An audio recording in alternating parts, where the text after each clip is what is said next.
government officials insist that this is an isolated incident. Warning. The following program contains explicit language and mature content. It is not meant for the easily offended. So if you are an emotional pussy, please refrain from listening.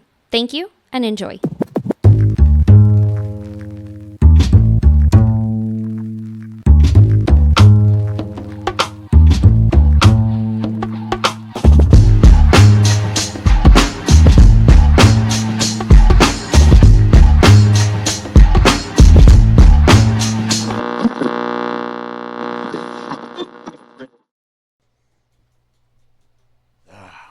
Welcome back, another edition of the Buzz Podcast. Your boy Cujo.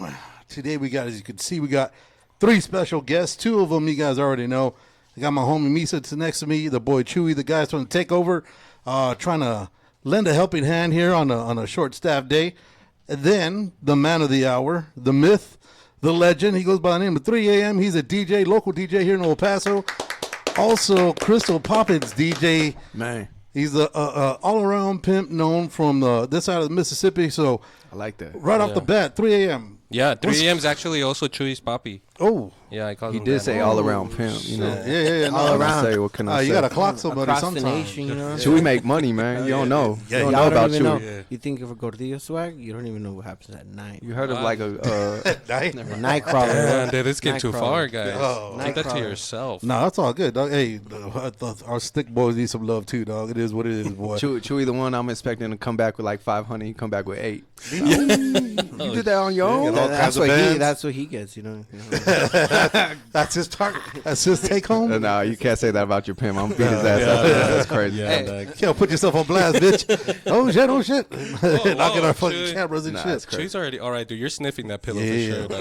Yeah, Already so fucked so up. so we already said 3 a.m. sitting on a pillow here. So if Chewy says some ignorant shit, we gonna be showing him sniffing the fuck out the pillow, and then see if one he gets pink eye or two he gets hard. So one of the two things, It probably happened to like Why we both of starting those like things are gonna that? happen at the same What the time. fuck is going on? both things are gonna happen. All right. So 3 a.m. Let's go. Let's get into it, dude. How'd you get into DJing and shit, man? Like, what brought you to DJing? I didn't start as a DJ, dog. I started just making music. I guess I'm an artist, a producer, and I was doing music for years already. And once my homegirl Krystall Poppins started really gaining some traction, it was about time for her to go on the road. Yeah. And she needed a DJ. And it just seemed very natural since we had already been working together for years at this point. I'm a music motherfucker. It wasn't that much of a stretch for me to pick up the DJing skill set. So it was like, why not be the DJ? And my first time DJing was her first date on the tour. And it was just baptism by fire every show after that, learning First how to be in time front of a DJing? crowd, all that type of stuff. And then came home. And upon coming home from tour, I had the skill set. So at this point, it's kind of like, well, let's see what's good with the club. Let's see what's good with the nightlife and what DJing is really about. And it's been a learning process since then. I would definitely consider myself a new DJ, but I'm a music motherfucker for decades at this point. You know what I mean? Like I'm just whether it's producing, whether it's writing, whether it's just listening and sharing an opinion, like I'm 10 toes down in the music shit. So DJ wasn't that much of a stretch. I was already there. It's just a matter of now I'm doing my shit at a party. You know? So like how different is it from doing it, like having it as when you're the backup or the main track for your, for Krystall, as opposed to like when you're DJing the clubs and shit? Like is there much of a difference as far as like keeping up? It's a big difference when you're doing the between being a live show DJ, because I've been blessed to do live sets for a few other artists as well, but it really is a different job. Like when you're DJing for a live set, your main job on top of everything else is to cater to the artist. Okay. You need to hit their cues. You need to be listening to them. There's silence in between. They speak, they talk to the audience, and then they give you a cue to drop the song, stuff like that. At times, you may have to talk to the audience. I need to jump on the mic and just kind of hype everybody up, get them excited Right. before the your artist titties. comes Yeah, out. yeah. Maybe the artist needs a break, so then I Right. step in and start talking to them. Versus at the club, your main objective is to keep the bar busy. Yeah. And they don't care about anything else. They don't care about what kind of music you're playing. They don't care about if you're playing old shit or new shit, or they don't care about none of that as long as people are buying drinks at the bar. Right. And those are two very different jobs. So there was a little bit of a learning curve, but I mean nothing too crazy. But yeah, they're two different jobs for sure. So I know you say you're a music guy, right? Like, who was it that you fell in love with when, like, as far as the music wise, that you could first remember, like, damn, like, this is what I'm gonna start doing because of so and so. To be honest, man, it was kind of my own journey. Like I had some relatives. I had a uncle that played guitar. I had another uncle that was in a band, and I would definitely say like they influenced my life. But when it came to the music journey, I kind of started on my own in the sense that it was an outlet for me at some point. Like I didn't know how to communicate certain things, and I could really do that through music. Okay. And once I started trying it and showing it off to people and they were responding, that was kind of the moment of like, oh damn, maybe I can really do this. It was feeling that response from people, feeling the engagement that happened. Like I would start and I'm talking about the beginning when we're just starting. So What kind of music were you listening to during this time rap, when you were rap, like, rap, rap, All rap, rap. But rap, when you all mean rap. rap, do you mean like a 90s rap, 80s rap, or Houston like rap, 2000? Okay. Texas rap. So we're talking Paul Wall, Z0. Yeah, it was about that era. That Scarface. was a huge influence on me, that era. Really, because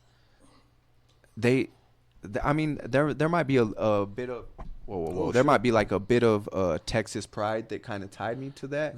But at the same time, those were the first time I seen like black rappers being cool with Mexicans. Yeah, I yeah. never know seen exactly that what you before. You mean, know? yeah, I okay. never really Yeah. seen that before. So I like New York rap. I liked Cali rap and all that stuff. Maybe in Cali too, but it's a little different in Cali. But this was the first time, the Houston rap, that I saw like Mexican rappers and stuff like that, where they were, and it wasn't because The unity. there's times where Mexican rappers were showing themselves, but for some reason they weren't like acclaimed to the same level as the black rappers. Right. You know what I mean? It was like there was I mean, real. who there was a big real Mexican rap. rapper back then? I want to say SPM. I mean, there's basically. been moments. There's been like when the Cypress? Lil Rob was killing it, when MB Riders were killing it, Chico Magic Bling? was killing it. But even those guys were held on a different tier. Yeah. Yeah, well, those It dudes was are like from there's like the- Arizona or some shit like that. Yeah, those Yeah, guys those are are from Arizona Arizona. cats. Yeah. Dude, MP Riders, bro. That's But old, but bro. Houston, Texas was the first time I saw like Mexican rappers being put on the same Right. Yeah. level as them. They were together, they were shaking hands. It wasn't like those are the B-listers and we're Hey. the real rappers. So that was cool. But what was the original question? It's just what type of Yeah, music. like what were you music getting did you into? listen Oh, the, Like, the who were you getting moment that down to? got Yeah. me. So it was when I started rapping and I started seeing people kind of listen to me. Hey. Yeah. And it was like, oh, damn, like this is a way I can get my point across, my thought across, my emotion across, and people actually want to listen to it. And that's what really kind of solidified me in it. There's also something about like the concept that you're creating something that doesn't exist. That's always been really fascinating for me. That's what kept me as a creative in general, because I wouldn't say I'm just music. Like, I'm across a lot of mediums. I just like to express my creativity, and in all those spaces the common denominator is that you're creating something that doesn't exist yet. Okay. You know what I mean? And Yeah. that's always been very interesting to me. That's always had a I hold think on that me. is pretty cool. I mean, if you think about it, it's like, what are you going to look back into to like create that, right? It's something brand new that's never been done before. So it takes a lot of creativity. What's the hardest part about whenever you're creating music or creating beats or anything like that? What do you feel like it's the hardest? The hardest part is always getting started.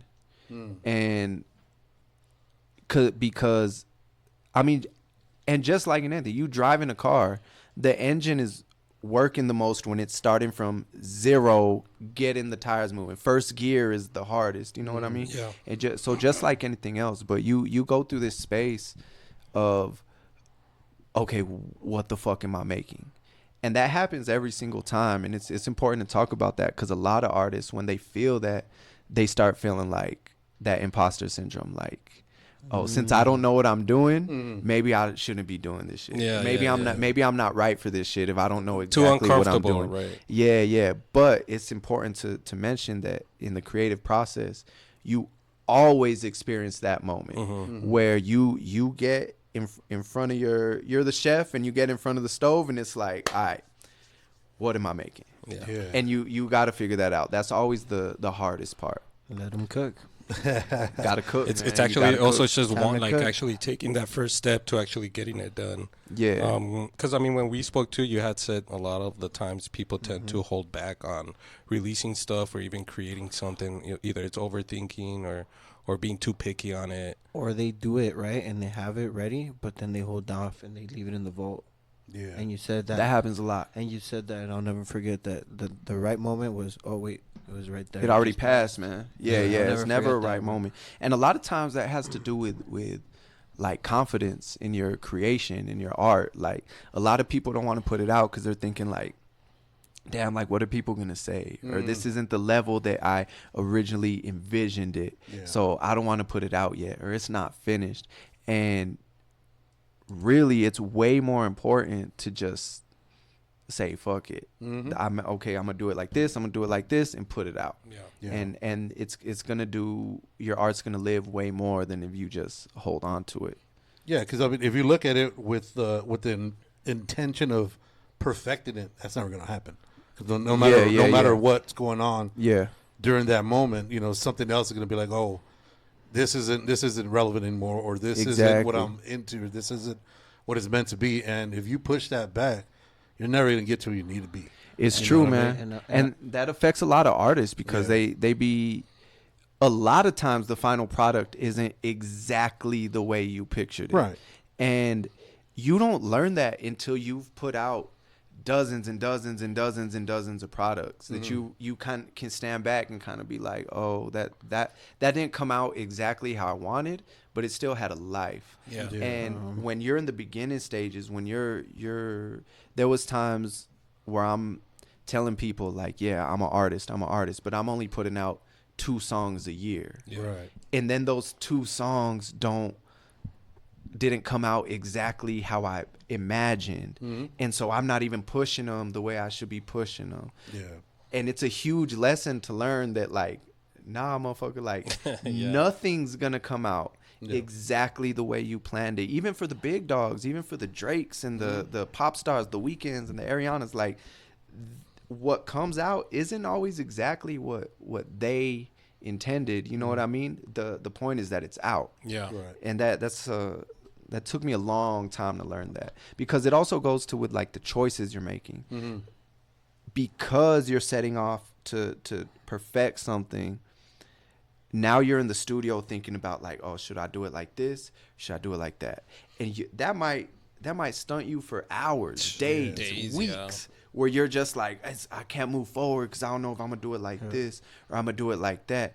And I had to learn that it's far more important to realize when you're stuck in one of those moments and just pick one so you can progress. Just close your eyes and upload, bro. Yeah. Pick one. Send it. And if later in the process, if that was really the wrong decision, you'll go back and change it. If you picked a certain snare that like in the moment you're like, I don't know which one, I'm just gonna go with this one. You're gonna be listening to that snare for the rest of the process, and you're gonna be like, fucking hate that shit. Yeah. I need to change that shit. That wasn't the one. That wasn't. And you will change those. It's a things, learning process, but at yeah. least you weren't stuck for 3 weeks listening to snares, different ones. You know what I mean? At least you got the rest of the song done, and now you can just go find a snare that fits or something So like do that. you find that more on like the music or on the actual like lyrics that you find yourself hitting with that? Because I know like back in the 90s, before all the internets came out and everybody had access to this shit, the way the rappers would work and finesse their their verses is, you know, the good old mixtapes. Yeah. They throw their fucking verse that they want to feature next. Yeah. To see how it's, you know, how people take it, and then they go back in the studio and revive and fix and touch on that. So, do you find that more like on the beats that you finding yourself hung up on, or is it more on the verse that you're trying to throw out there? I think it's everything, because like that's writer's block. You know what I mean? Like you writing lyrics and sometimes you just get stuck. Right. You don't know what to say. Should I say it this way? Should I say it that way? And exactly the same as I'm talking about picking that snare. Like sometimes you just need to decide on a bar. That way you can move on to the next bar and understand that it's not that serious. A lot of times as artists, we spend time like holding on to something because we think it should feel like this epic, like God-given moment where we struck genius, and it's like that's what makes a song great. Is I knew it was gonna be great because it came from me from out of nowhere. You know what I mean? But really, what creates those great moments is practice. Is finishing a song. Is just knowing that, okay, I need to sit down and write 16 bars, and that's how it's done. Because you and a lot of times those moments that you personally think are great, like from someone you listen to, like how did Drake make this song? Like it's so perfect. How did Ye make this song? It's so perfect. A lot of times they were just rapping. They were just rapping. He said AI. It was AI. A lot of times they were just rapping, and it wasn't greatness until after it came out. You know what I mean? And I wanted to ask you, is there any time where you've like produced and chopped and made it, and then you're like, I don't like it, but then you put it in the public or with the friends and the crew, and they actually give you the opposite reaction and they love it, that you're like, okay. That happens all the time. I'm glad you said that, dog. That happens. Not only does that happen all the time, but that was maybe one of the most important things that helped me learn that lesson, that helped me learn to just pull the trigger. Because sometimes for real, you do something that you're like that's not really what I wanted, but it works. So let's use that. No one else has a better idea. Right. All right, let's use this and put it out. And then you put it out and you have people you don't know, never met before, in a city you never been to, run up to you and be like, bro, that one part where you said this, oh man, that got me through 3 weeks of, I didn't have a job and I was depressed, but I made it because of that. Man, me and my family were facing this, and cause you said that one line, oh my God, we felt this way. And you see those moments. But I'm making $1 million a month. You know what I mean? I'm bringing in the paper, bro. We out the hood, mama. You know what's crazy is that you also, like, in a lot of ways too, have to have like good skills, right? Like have a good vocabulary, be able to, like, you know, say your words right. Because I was thinking, like, dude, if me and you ever try and be like rappers and shit, like he'll probably come up with a word that I can't pronounce and shit, you know. And it sucks like that, you know. You're writing a whole fucking poem and you want to put it into a rap song, but you can't fucking pronounce what you wrote. Dude, E40's the king of that. He just make his own shit up, bro. E40 just start making your own shit up. Bro, it worked for Snoop. I just seen a video of E40. He was naming off like current slang terms that he came up with like during his time. Crazy. And it's everything, bro. It's he has his own language, dog. It's like 80% of the vernacular comes from E40, bro. It's crazy. It's that hyphy, boy. That hyphy is something else, man. I don't know if it's hippopotamus out the hippopotamus. Crazy, dog. If it's, I believe it's. I can't even say hippopotamus. How do you say that? You say hippo. They cut it out. He's from the Bay, huh? Yeah, he's from the Bay Area. Man. Very innovative out there. Cujo, you used to also DJ, right? You used to DJ out in the back. I know it's been a while, but since you've seen like the DJ stuff, and now that 3 a.m. is here, what do you feel is a lot different than like the DJing back then than it is now? Because it was like what, like early 2000s, late 90s, late 90s, early 2000s. So back then, you know, when we had, you know, you had either, if you were broke like me, you had your Napster, your LimeWire that you had to get fucking the CDs from the burn, right. Because, you know, you couldn't afford vinyl and shit, so, you know, you'd be able to mix between both. And I didn't have the luxuries that these guys have now with Serato and all the stems and all that shit. Fact. And I think those stems is actually destroying the fucking hip hop because they're trying to overdo shit with what really isn't there. You know what I mean? And I know I've talked to several DJs and they're just like, dude, this stemming shit. At times it sounds super dope, but then when it's overused, it's just like anything. It's just like, fuck, dude. All right, man, I get it. Do something different. You know what I mean? Yeah. And I don't know if you've come across that or if you use that a lot or, but I know because like back then we didn't have that. Like all we had is fucking just CDs and just shit. yeah, dude. I had like and it's wild, dude, because Boxes. people would always talk shit to me, right? Because I had crates of CDs that were blank, and they would have like 3 or 4 words, like it would be like pull, thin, her, and they're like, what the fuck is all that? Oh, on this album, I got number 7 is this, number 8 is this, and like it had nothing written on it, but I knew what was there. That's I fucking knew crazy. I knew what was going, what was working, what was because in El Paso.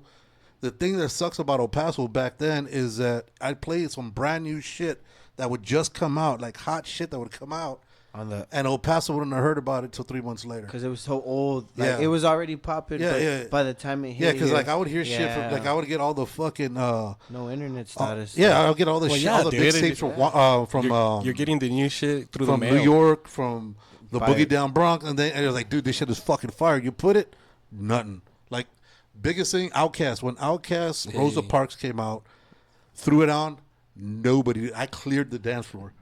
Nah, I feel Fucking- that. Dude, that's All- crazy. all Rosa the- Parks is a Rosa classic, Parks, bro. and then I was like, all right. So then when the next album came out with was it The Love Below or no that was his other cat. Might have from, been like ATLians. yeah, no, it or was the Aquaman. one with Hey Ya. I threw Hey Ya. I was like, Oh, dude, that is the Love Hey Below. Ya. this is gonna be a fucking banger. Yeah. Cleared the floor. Damn. 5 months later, I was like, hey, do you have that new? I was like, no, I'm tired of that fucking song already. Yeah, I'm over that already. Yeah, but 5 now- months too late, bitch. Yeah, but now since with the internets and shit, you have the ability to hear everything. Fucking straight out the studio. It's coming out now. Dude, I feel like also you could be like just log into like Spotify and just click it in and pretend that you're DJing. Like, Yeah. Like, it's so much easier now. I feel like for people to, I mean, you could start DJing on your phone and shit if you wanted dude, to. Right? there's apps in high school where you would like Yeah, and it does it for you. It beat matches for you. It It gets a sucks. tempo I've for seen you, that. and I've it's seen like, dude, that's not mixing. You're just fucking. you're just playing around. You're just there chilling. thinking you're clout. But there's even some house DJs that'll do that shit. Because I mean, after a while, it just gets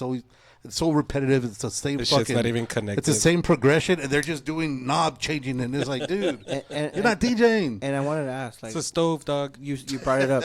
Music drops every day, right? Yeah. How do you hear about it? Like, do you follow your artists? Because I honestly, bro, there's this page called, I think, New Music Friday or something, and they post everybody's like artists you don't even know, bro. Yeah. And like boom, boom, boom, and then you swipe, Well- and there'll be little samples, and that's how I find out there's music and on Yeah. Spotify. That's crazy. But there's so many million artists, bro. Yeah. How do you like when you find someone? I do mean, they- every DJ probably got their own approach. It's a combination of a lot of things, like keeping your ear to the streets, just kind of knowing what's popping, what's new, checking like DJ pools, like where they're dropping the newest music. It's really, and also traveling helps a lot too. That was something that helped me a lot because I was able to. Like maybe we ain't caught on to the shit yet, but I know what's coming. That's what I know Cujo what's said. about to hit like that. Yeah. At the same time, I can relate so much to what you're saying because when I to start DJing, like I said, we were out on tour, and I was in different cities, different regions, different parts of the country, and I remember thinking like, oh, I can't wait to bring this back to the city. Like, oh, when I play this at the club in El Paso, like, oh, it's gonna be crazy. I can't wait to bring this new shit.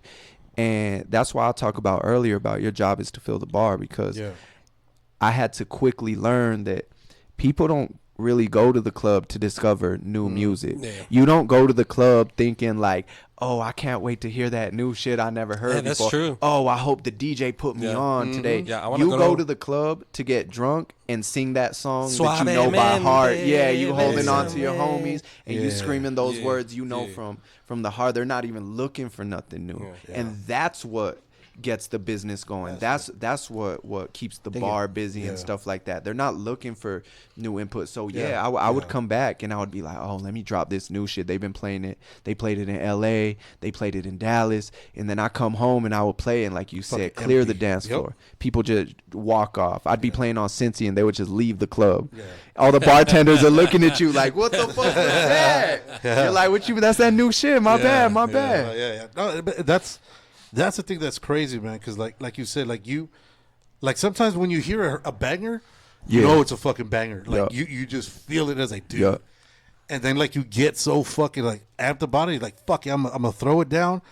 And then because the reaction, I don't know if you get the same reaction when you put that one banger and everybody just starts fucking dancing, everybody starts singing, everybody, you feel it, you're like, damn, like that gives you like a rush, right? Damn. But then when you have that hype on a track and you put it, everybody fucking leaves.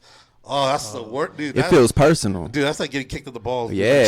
Up, dude. It feels like they're walking out going, fuck you. You Like personally, fuck you. But you know what sucks is like it sucks so much that they don't even boo. They just walk off, dude. You see them finish. You see them chug they drink. Yeah. They go. And they give you that. They just And they give you that. You see the pretty girl turn and look at the DJ and then roll her eyes and say, let's go. And they all walk out. You're just like, oh, that was me. I did that. No, that's crazy. like when I was DJing, and so luckily at the spot that I was at, we played everything from hip hop, house, fucking cumbias and reggaeton, like all that shit. Like we were bringing all that shit because it was a college night on Tuesdays. Right. It was Tuesdays Boosters at Margarita, and that's a cool name. and like when I would go up there, and I knew I had to change it, and I didn't want to, but you start seeing the bars are just too empty. Yeah. Oh, dude, if I'm gonna kill it, I'm a fucking dude. I'll destroy it. Like I'll go from. Like I went from the Yin Yang Twins into like fucking Barry White. Like I'm gonna just fucking I'm gonna just fucking That's hard, then for like 2 songs you get your shit, boom, then you hit them again, get them fucking thirsty again. Juan Gabriel or what? Yeah, dude, it is just then you hit the Mozart shit. to kill the night. Oh, dude, you gotta hit them with all that crazy shit. So you go with like I said, like you would get I'll go from like the next episode to some Akinelli.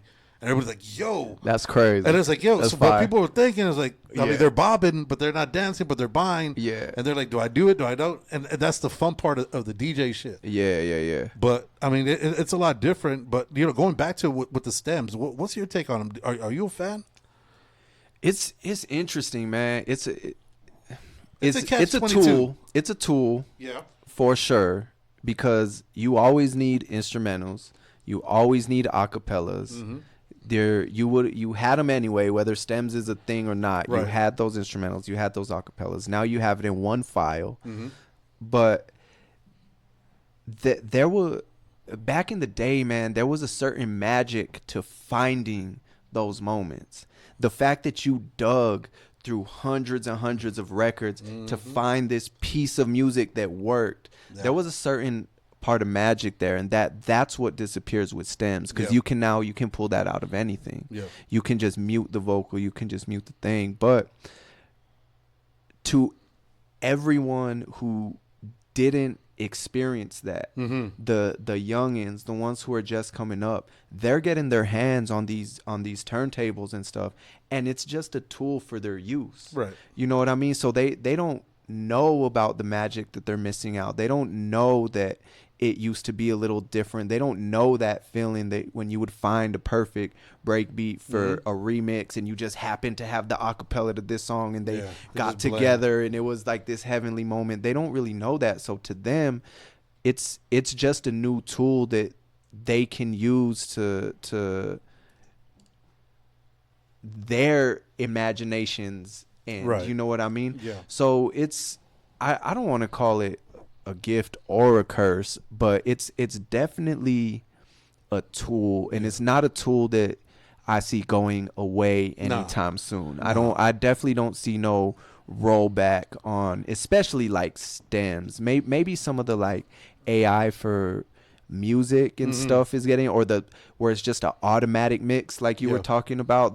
Those ones are a little weird, but when it comes to like stems, there's also like AI doing things where maybe there's background noise in my vocal and you turn the AI on and it kills all the background noise. Like there's useful things for that. Yeah. But the stems is a weird one because the stems also bleeds into sampling for production. So it's pretty much how you use it, right? Yeah, Depending but on- like I'm saying, that magic I'm talking about. There used to be. Can I ask a quick question, real quick? For the I don't. You don't know what I'm understand talking the- about? Yeah. No, and this is what I always see on our show. For those that don't understand, good question, bro. Yeah. What are stems, bro? Because I feel a little uncomfortable. Like, the tools, is that when you scratch and mix? Or No. Okay, when so you volume up what or- stems Write are this down, traditionally is when you record a song, and you're looking at the session, you're looking at the like before it's a song, it's all the ingredients, right? And you have your vocal on one track, you have the hi-hats on another one, the snares on another one, the bass on another one, the keys on another one, and you're looking at all these layers of your song. When all those layers, that group of layers, those are the stems of your music. Sometimes when you record, let's say my engineer lives in Dallas or something, I can record in El Paso, but then I send my engineer all the stems. So he's not getting some like polished, finalized song. He's getting the bare ingredients, and then him as an engineer, he can go in and mix all the stems. Now we have a song. What's going on now is that utilizing AI, you're able to put a full finished song into the program, and it can separate that into those original layers. It's like you put in a baked piece of bread into the machine, and it spits you out the flour and the salt. You see and your the vocals, dough, you see know what your I mean? bass, all the It gives tone. you all the ingredients to it. So it So kills now the I have art? the ability to. I didn't have no special ingredients, but I play this song by Drake, and I just press mute on his vocal. Now I have an instrumental. And then I can take it a step further. I can press mute on the bass, and now I just have his drums.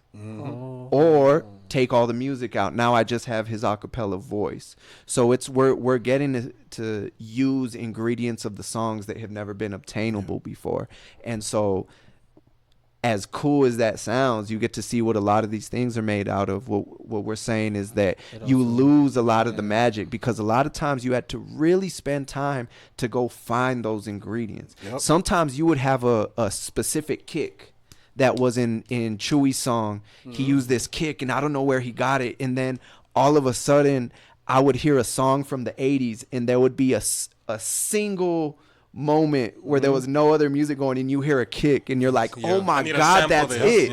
Like that's the kick you, and that was the magic. Where now I just go and mute your voice, and now I got all your drums. shit, But I mean that You know what I mean? makes it a lot easier in a way also that like it gives it a possibility of creating more. Yeah. And if anything, does, creating and being able to find a good song or creating something magical instead of having to wait and going through the process. I understand it's better, right? Like the journey of doing it and actually working and finding that one little hit that you want to use as a sample instead of just clicking the AI and then it finds it. I mean, it is what it's gonna lead to eventually is it's gonna progress music, because now anybody can be a Kanye West. You know what I mean? Like anybody can really like break things down and sample anything. Whereas a good parallel is like thinking about film.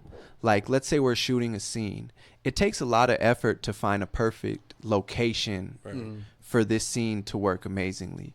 Whereas once you start implementing AI, you just say, let's have these two dudes talking in a rural location in the mountains. And it just makes it. Yeah. Visually, it looks the same. Yes, the stories that we tell are going to be easier to tell, because now we don't have to take a whole film unit out to the mountains and find that place. But you lose a part of the magic that was that was finding that place in the world that was perfect for your scene, finding that sound in the countless records that you were looking for. You finally find this sound and it works perfect. There was magic there, and that's what ends up being lost. So you're right. One of the positives is that it may progress music. More people will be able to do that. More ingredients are available. You'll be able to push your ideas further than you could before. But it's the way you're obtaining the ingredients just ain't the same. You know what I mean? I think like in the process that you were saying, like how they would do it before I think in that process you could also learn a lot, and in that process maybe even discover something. Then it's just directly going to finding what you want, like AI does. And what you make it seem like in the videography world, it's like when CGI came in. Yeah. You took the beauty of going out in nature and getting those one shots with the planes. Now you can just type it in and Well, it's just like this green screen. You know what I mean? Instead of seeing the fucking, being out there at the mountain and being there live. What you mean? You just fucking throw a fucking mountain in the back and like, oh shit. They didn't know we weren't at the mountains, dog. They thought we were there, bro. I thought we were in Playa del Carmen. No, but as a DJ, dude, something that always irked me. Are you comfortable or can you enjoy yourself at a club when you're not playing, or are you too busy listening to see what they're doing? I'm listening. I'm analyzing. I'm learning. I'm having not a good time. I'm sitting there. I'm not. If you're talking to me, I'm not listening to you. My ear is facing the other way. I'm listening to the speakers, and that goes for concerts. That goes for being out at the club. That goes for. I do film too, so that goes at movies. Yeah. All I'm doing is breaking down and analyzing and thinking about what's really going on in this moment. And sometimes I'll be finding the bullshit. Sometimes they'll be playing something, I'll hear it, and I'll be like, that's that same exact mix that motherfucker did at the last time I saw him. And I'm not saying he's doing the same mix. Yeah. I'm saying that's exactly the same. I walk over and dap him up and look at the screen, and sure enough, he's playing a 30-minute mix. I think that's a sucky thing, right? Like, I think that's why I never wanted to work like at a bar or a club. It's just that because I feel like after a while, you're never gonna see it the same again. It's because you're always. I mean, as a competitive person, right? You're trying to see if you know somebody. Like, say, if I were to go see 3 a.m., right? I know he's like up there, right? I'm like, damn, what is he doing different than I am? So you're listening to be like, fuck, dude, why didn't I think of that? Yeah. Or you're like, fuck, I thought of that, but I can't pull it off like that. Like it's not so much that you're hating, but it's just like it's that self-doubt, that like. I was having nervous breakdowns. Like, dang, these dudes that much better than me. Yeah. That was the most relatable line I ever heard when I heard that. I was like, exactly. Yeah, it's rough. So like back then, what I would do is I would have homies that worked that were the DJs at the strip clubs. So when all the new shit came out, I'd go and say, hey, dude, pop this shit. I want to see how people react throughout the club. Yeah. So they'd be putting like the new shit for the dancers, and I'm not even looking at the girls half-ass naked, rubbing their ass on me. Facts. I'm looking to see head bobbing. He's recording or it for people, or people see how they react. And He's shit. got one eye over here. Yeah, dude. No, I'm looking out everywhere because you always want to be somebody that to bring something different, like a different flavor to it. You don't want to be, like you said, that same stagnant dude. Yeah. All right, this dude's playing the same shit that the dude from Cincy, that the dude from fucking wherever. And it's to the point where it's not fun anymore. But it's like a little competition. Yeah, but it's also like you turn to be one of those guys where like you go to an event and there's a DJ and then you could fucking. Damn, dude, that audio sounds shitty, bro. Oh, yeah. They should have used this, and that, And La Lucha? Like, dude, they were like, ahí viene una banda. And they had like a banda. You couldn't even hear the guy singing, dude. We went for churros outside. We're like, we're out of here, bro. Yeah. Churro time, huh? Yeah. I had a question. Shit. With the crema? Yeah. With the filling? We have Nutella and chocolate on it. Oh, Nutella. You gotta get you love the chocolate. So I've seen you kill it on Michelada Fest, and I've seen you kill it at Mango Fest. Hell yeah. How do you like distinguish when you're in a Latino city opposed to different cities, bro? Do you always keep it Latino, or do you switch it up around when you're on tour? Nah, you have to switch it up, bro, and that's because markets are really different. Even close markets. You go to Albuquerque, they're listening to different shit, bro. You go to Phoenix, they're on some different shit. You go to Dallas, they're on some different shit. So it's part of being a DJ is being aware where you're at. You know what I mean? Because you have to get the crowd on your side. So you have to give them a little bit of what they like. You know what I mean? If you come and you're just a completely new flavor that they've never heard before, and you're just trying to jam it down their throat, pause. You like they don't want it. You know what I mean? They want to hear something they like. So you have to be able to land in these different spaces and kind of absorb what exists there, and then package it your own way and feed that to them. Yeah. Because otherwise you'll be out there crazy. You know what I mean? Yeah. You really have to kind of like acclimate to the environment that you're in. You know what I mean? That's definitely part of being a DJ. And even with the big DJs that come to town, I keep mentioning that I do film. Me and my partners have a company where we do like large event capture.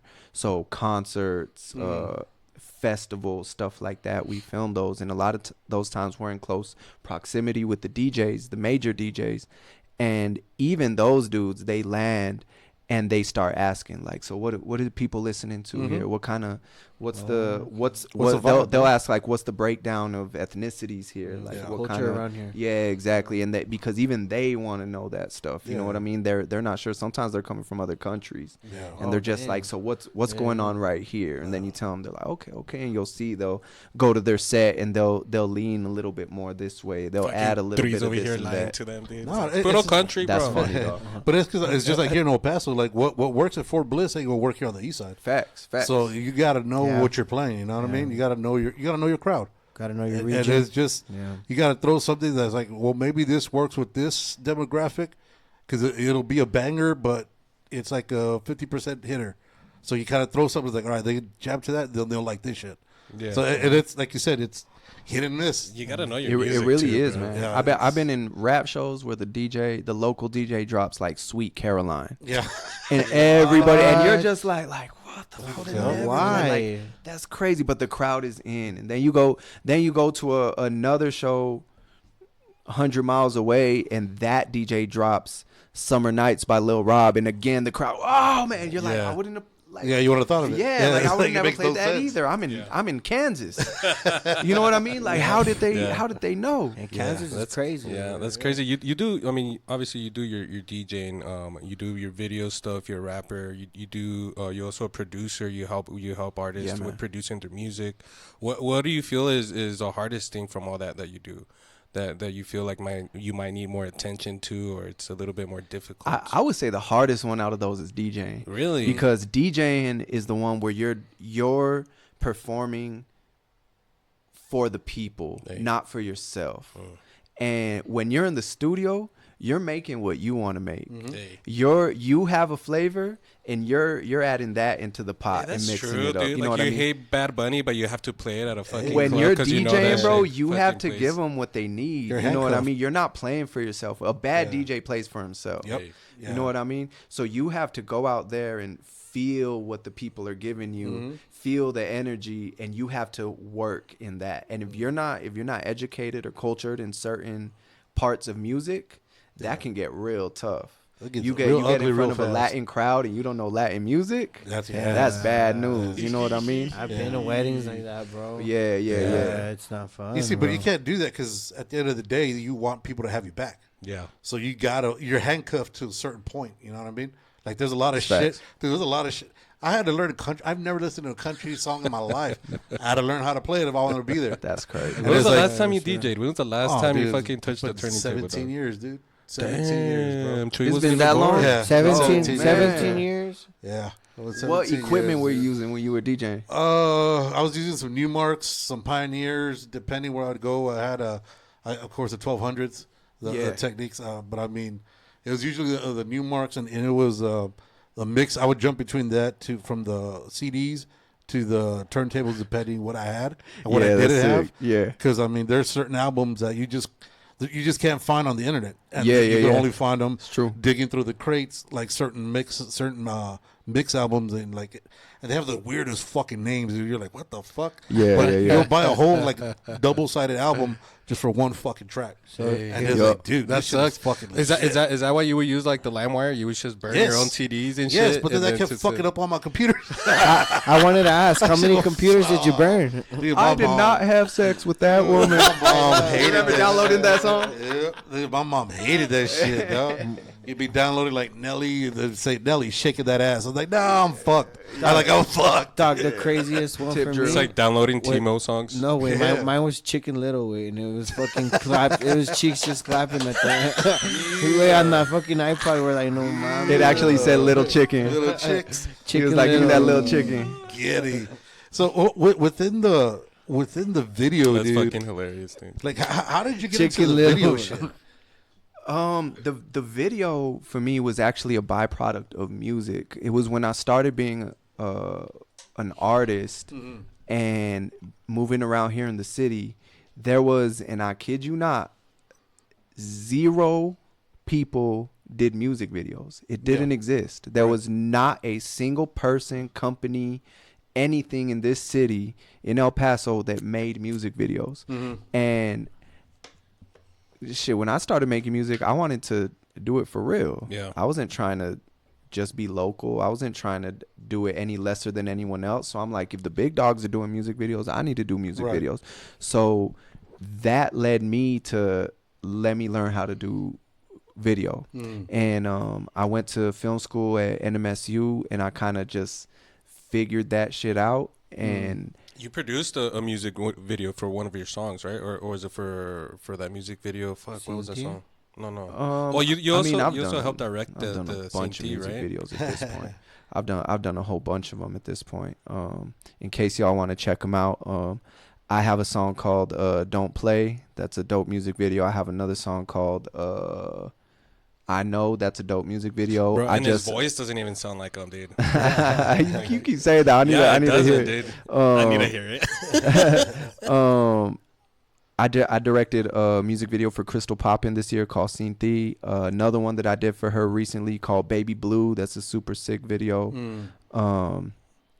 I've been doing music videos for a minute at this point. I got one in with Evander Grimm. That's a cool video. I got one in with Christian Lara. He's a dope singer from here.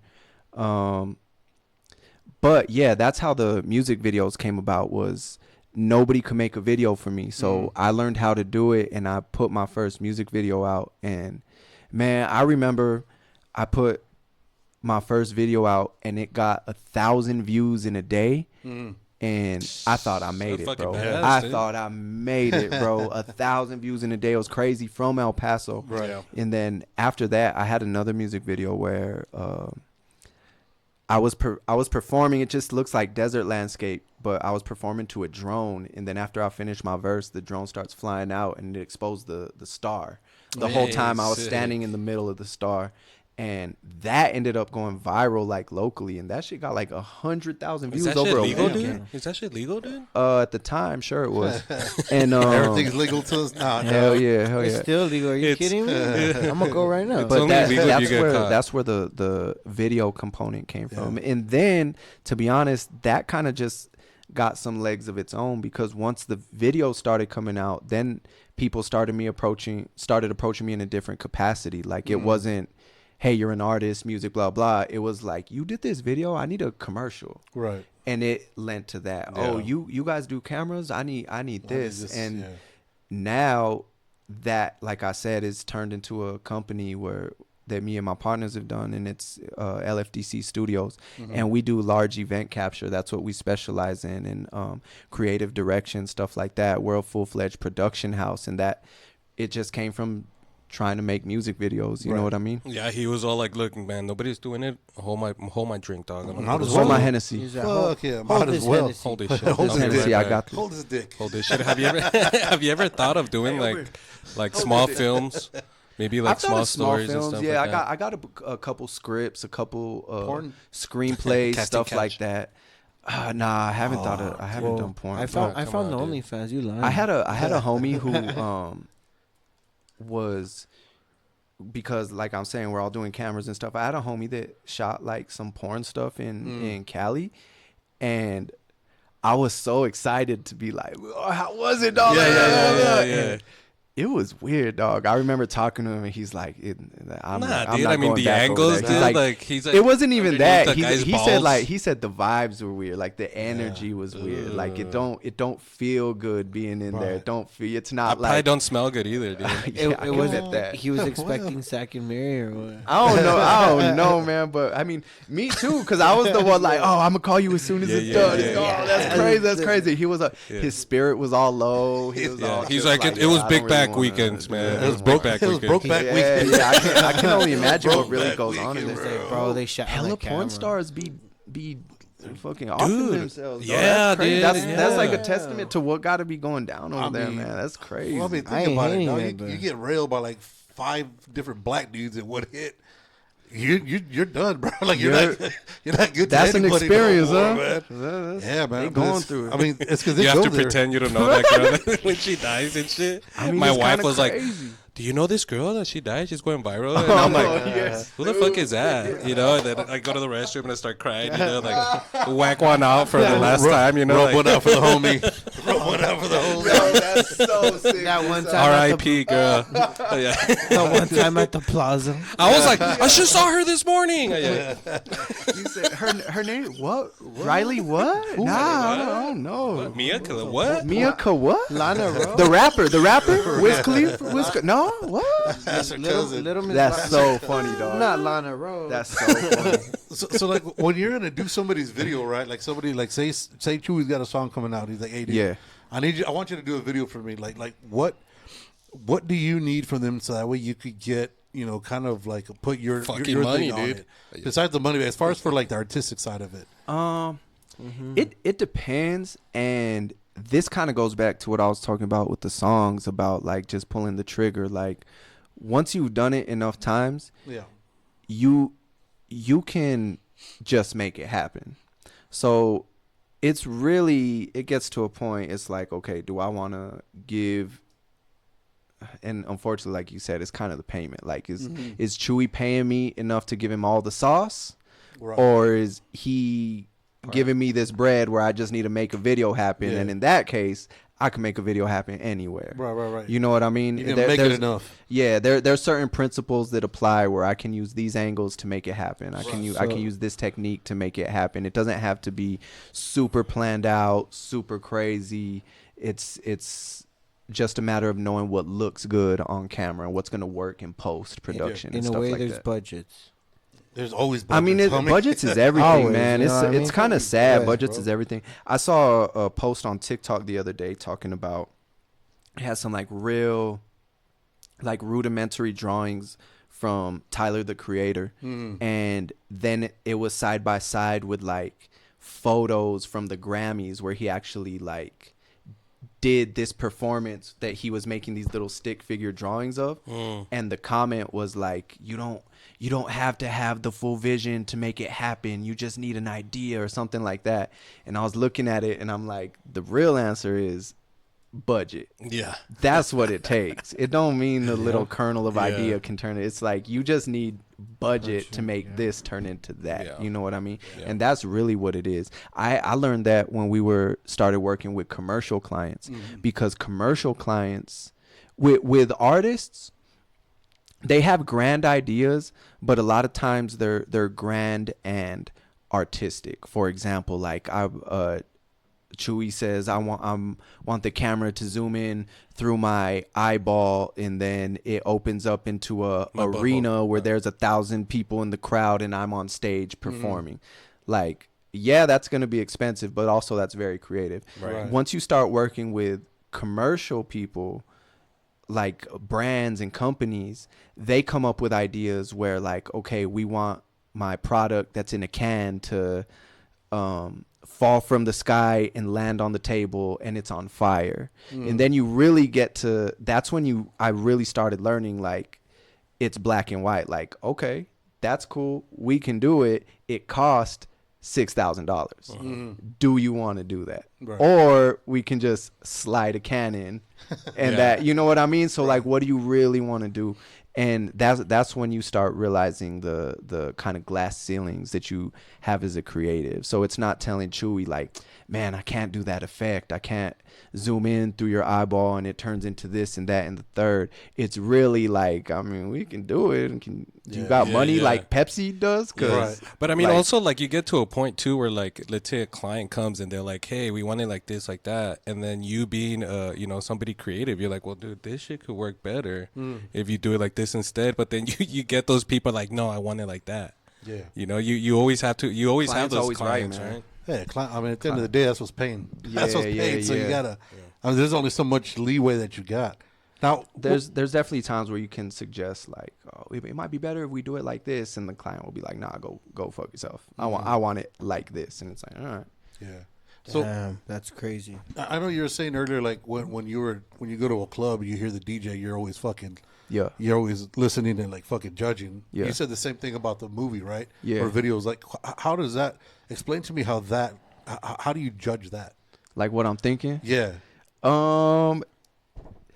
It's a little bit of everything, brother. It's like from the storyline, like why did they say that? Why did they include that part? Stuff like that. To the production, like I'm looking at the camera angle and wondering like, oh, that must mean something if they shot it like that. If they didn't just shoot it regular, straight on, and they did some weird angle where we're looking at Misa from way down here, looking up his nose and something, that must mean something. Why did they do that? Right. Or if a piece of the storyline, we get to the end of the movie and they never tied that loose end, and I'm just wondering like, why did they even include that in the thing? One of the curses is that it's I can figure out movies within the first 20 minutes. Yeah. And there's no mystery. So the whole time, if I'm like sitting with a shorty, I got a date or something, I'll be like, oh, that's the bad guy, and he's going to kill this fool. That guy's going to die. Yeah. So-and-so's her son or something like that. And it always happens. But that's what I'll be breaking down. Even locations, stuff like that. I'll be able to be like, oh, they're acting like this is the front yard and this is the backyard. But I can tell that this was shot somewhere at location A and this was shot at location B, and I start seeing like, okay, where can I see the I think it helps duct too, tape and the right? You start learning your own ways. 2.5 Men.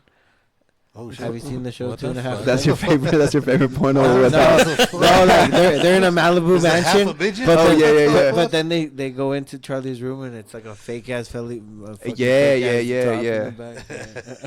You know what I mean? Damn true. You got to start watching other shows. You gotta quit watching midget porn, dog. That's what that shit. 2.5 Men. What's that half? His dick? Dude, what the fuck? I'll give you the other half. It's like every movie. He's like, well, it was 13 and a half guys. I saw this other one. It was 1.5. Boy. And then after we went to 5 guys. Damn. No, but that's what I'll be looking for is just kind of, I'm really breaking down how they did something, or even like the tempo of the scene. Why are they speeding through this scene, making everybody talk so fast versus another scene where it's like, wow, they're really taking their time, letting this breathe. What does that mean for the story? Stuff like that. I'm really always breaking that down. Effects. Special effects. I'm trying to see when did they switch from the real camera to the CGI. Why did they do it there? Sometimes you just see a random character that has a CGI face. And you're just like, why did they just record a person? Right. Like what was going on that they had to CGI a face? And that's the whole movie. And then old girl lean over and like, what did he say? And I'm like, I have no idea, shorty. I'm 100 miles away right now.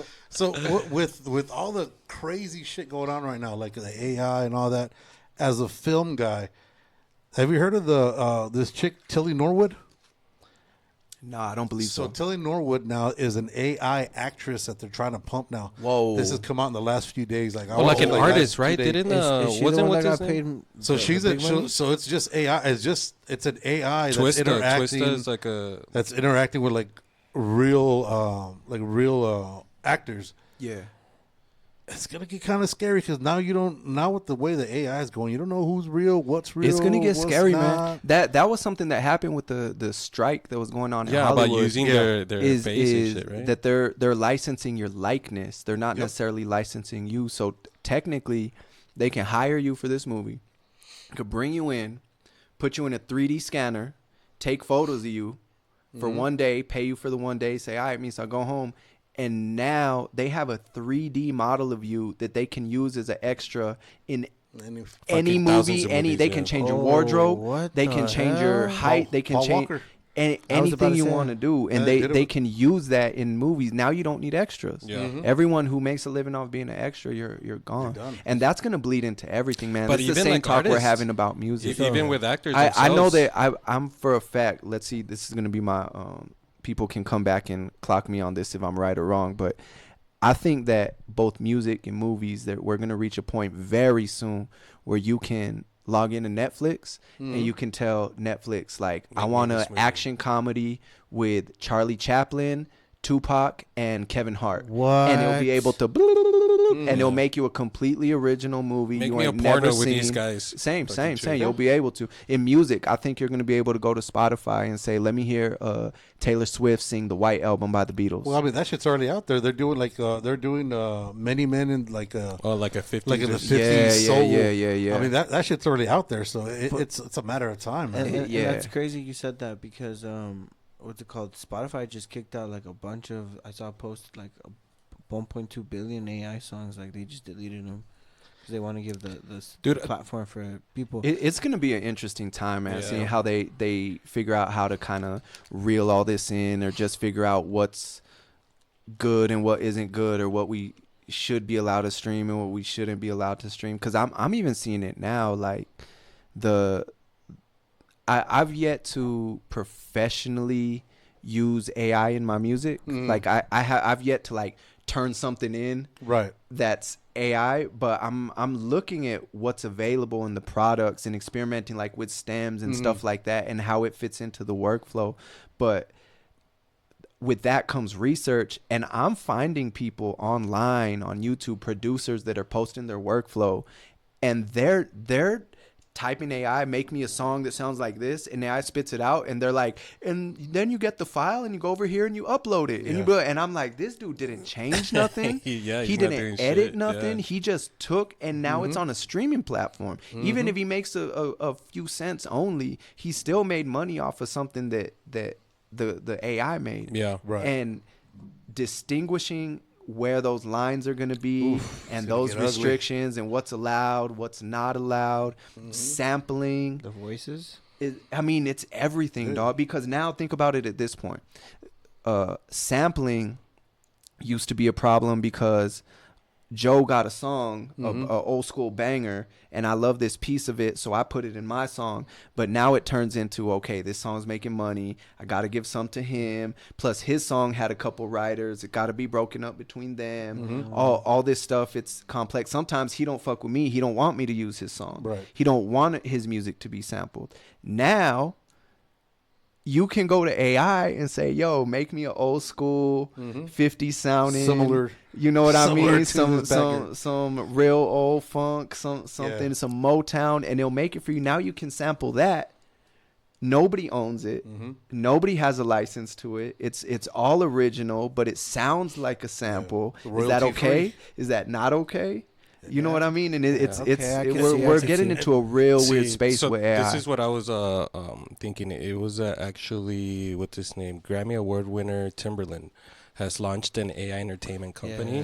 And he signed the very first AI artist. How do you sign an AI artist, though? Tata is a name. You make the motherfucker. How do you sign him? I made him like Frankenstein. Like you make the motherfucker. How do you sign this cat? But what do you sign him to? I guess. You know, like what do you sign him to? He's saying I sign him in the sense that I'm publicly showing that I own him, so I make the money. I own his right, You know what I mean? But that's where it gets messy because money's being made, bro. People are going to listen to that instead. But I've also seen situations where maybe someone has a band and they're not a very good singer, and their bandmates are a bunch of hoes that they miss shows and do stuff. So the one guy gets an AI singer and then produces the shit himself and puts it out, and it's his brainchild. It came from his brain. It's his music, but it's an AI singer. And it's like, again, where's the line? What's okay? What's not okay? I just learned there's a new genre because of AI. It's called A-pop. What? AI pop. Maybe that's a good to put it in its own genre, and it has to go in there. Right. Yeah, but there's also Like, okay, this is another use. Like, let's say you're a producer, and you're losing your job right now. They have tools like Splice. Splice is a sound library where you can browse hundreds of thousands of sounds, whether it's a single drum hit, a loop, a melody, and they're royalty free. So you can go in there and you can use those ingredients. And if you listen to the radio, or you're just streaming music, like everything you hear has a little bit of a splice sample in there because it's the most common one. But now with AI, you can do things where you're telling an AI, generate me 50 drum loops that are completely original. Yeah. And now you generated a original library of sounds that you can use to your as much as you want, and nobody owns them. Yeah. They're not tied to anything else. They're not sampling anything else. But you have these ingredients that are original. You cooked them up. You can chop them up as you want, but it's AI. Yeah. You know what I mean? So we're getting into a real wild place, man. It's a producer's wet dream because as it is, if you think about it, like as an artist, right? As an artist, it's hard for you guys to get paid now because everything's coming off of Spotify, right? Because even after if you have 10 million fucking downloads on Spotify, that adds up to like $300. It's not a lot. It's and so the best way is to actually physically buy the album, which is a lot of people won't do now because I could get it off of here, I could burn it off of here, all the pirate sites. But as an artist now or as a producer, like I said, it's a wet dream because now I don't have to go out to all these shows and look for the next Eminem, the next the next Kendrick, the next anything. Now you just make your guy. But will there be a next Kendrick with this genre? Absolutely. Oh, a lot of them. Absolutely. That's what I'm saying earlier when I'm saying like now everybody can be Kanye West. Yeah. Like, or anybody can be Drake. Yeah. Like, because the AI you make is like, I want it to sound like him with a different pitch. So I'm not gonna lie. Like, so it'll be Testimony, the same shit. They made us 3 reggaeton songs, or was it the AI songs they made us? Oh, Charlie. Shout out Charlie from Blue Notes. Charlie Blue Notes from the studio. Like, they cook everything. He's an AI engineer.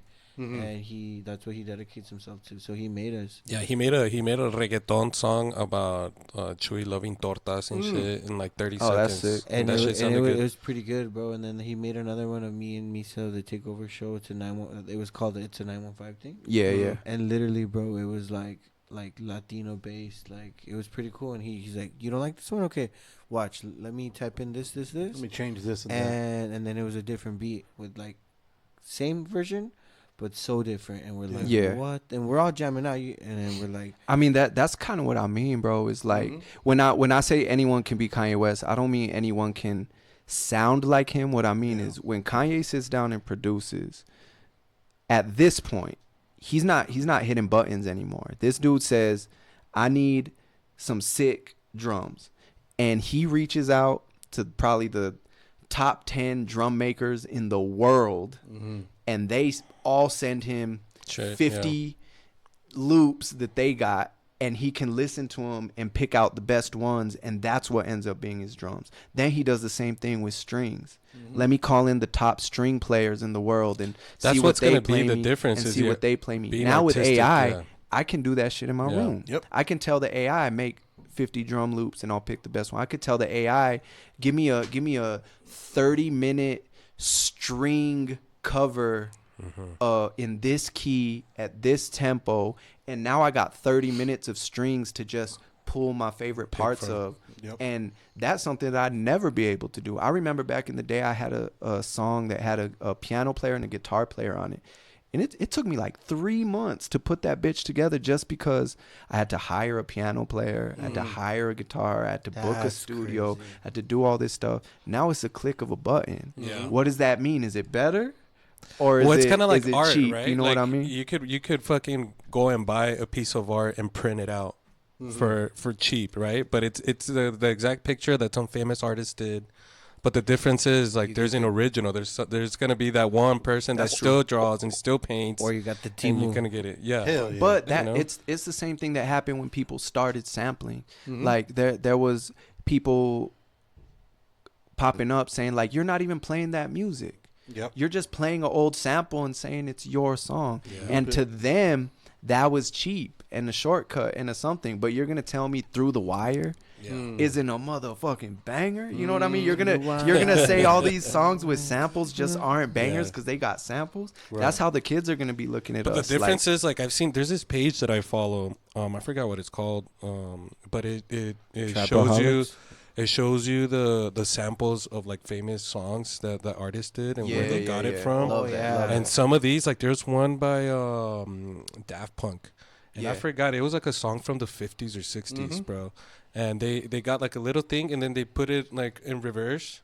You know, and then that's how they did. And it's like, bro, you need somebody with skills and knows what the fuck they're doing. Dude, well, look at than to tell, hey, find me something that, you know, nobody else would find in this. Yeah, you know? yeah. Look at all of Tribe Called Quest. They go into the fucking jazz and blues, and you're yeah. Logic does that a lot too. Yeah, It dude, goes back to Tribe Called Kanye Quest, does that actually. a lot too. You got a lot of different shit, but now it's different. Like you said, now it's you don't sit there and look through the history of what people put out and say, damn. Now it's like I'm making my own shit. I don't have to pay anybody. I know I could put something that sounds similar to 3 a.m. Yeah. And I don't got to give them a goddamn penny. Now it's mine. Exactly. And that's the thing that sucks now and this for is artists. stuff I'm already seeing too. Like I've already seen artists who, let's say, this specific artist drops twice a year. They put out 2 mixtapes a year, and that's kind of you got to feed your fans. You know what I mean? People get tired of stuff quick these days, so you got to keep feeding them. For the last 5-10 years that they've been dropping, they got to buy beats for them. Let's say it's 10 songs. They're buying 10 beats. Maybe that means they're paying 5 producers, get 2 from each. They got to buy studio time. They got to pay the engineers. They got to do all this stuff. Even on a very reserved estimate, let's say each mixtape he's putting out is costing him 2 racks, right? So he 4K a year going to producing the mixtapes. Now, dude can make his own beats. He can make his own features. He can everything that he couldn't do before is now in-house under one roof, and he's spending $0. And now he could put out 4 albums a year. Yeah. You know what I mean? It's always good to know the process of what it takes to create something, right? And I tell Chewy all the time too, like, you know, we would be trying to edit something, and Chewy's like, dude, let's just let's pay an Indio guy, you know? Yeah. And I tell him why and do that every single time. Fiverr. Or do that every single time, or how about we fucking learn it so that way you fucking know how to do it, and we, you know, and then in the future you already know how to do it, and you keep learning instead of just having it and giving it to somebody else to do it for you, you know? One time I tried to use Fiverr, and I had a part on a song where I wanted a girl to like speak sexy and like do a thing. So I went to Fiverr, bro, and because I'm like, it's gonna be so much cheaper than like getting a girl. And now it's just that like that's like a professional work place, you know what I mean? So when I was telling like the voice actors to like, okay, like try to make it sexy, they wouldn't do it. I ended up spending like $200 on Fiverr, like trying different voice models, trying to get her, and they couldn't do it. And at the end, I ended up just calling one of the homegirls, like, can you just come in and like, come on, like, do it. Fiverr is cool. Have you ever used Fiverr? No. The first one he Dude. got, ooh, Tati, I'm over here from India. Fucking, there's this guy. Shout out to outsource it, baby. To Rahman from Bangladesh, man. We fuck with this guy. What a plug. He makes he makes thumbnails for us and shit. And You already bootlegged this shit by the time it gets out. Yeah. bro, I was was streaming live. we were talking to him. And then he was telling me like, oh, brother, you do so much, and thank you. Like, you know, your money helps me and my family a lot. And we stayed in contact like over a year now, right? Yeah. And then I was like, hey man, so how's your girlfriend and stuff? He's like, oh, brother, we're getting married today. Please pray for me. No, he texted you, hey brother, I got married. Pray for me. Well, the next day after that, he's all like, hey brother, I got married yesterday, and then he sends a picture. and it's him like they're somewhere in Bangladesh, and like his wife, I guess, but his wife looks like she was forced, dude, like you know, in arranged marriage and shit, you That's know, like good shit. That's a good love, bro. That's a and good he's just there love. all happy, and she looks all sad and That's shit. a real love, boy. Like 2 months ago, I sent him a message like, "Yo, bro, how you doing? How's the wife? Yeah. How's the hostage? How's the wife? Is she still alive? You know?" Yeah. And he's like, "Oh, brother, everything good?" And he sends a picture of like, and it looked like 3D, like it looked fake, like AI, where he's riding a motorcycle with his wife in the back. That's so funny. And he's like, "This is all because of you guys. Thank you, brother." Nah, man. You know what? He has a new goat. when I was younger, I did an exchange program where I went to Costa Rica, and I stayed with a family there in Costa Rica. It was in a little like pueblito called Pejivalle, and specifically took bread with me so that the end of the process I could give them a little paper for like, because they housed me, they fed me every day, all this stuff. And part of the exchange was that you don't have to pay for it, you know what I mean, the school's taking care of that and all that. But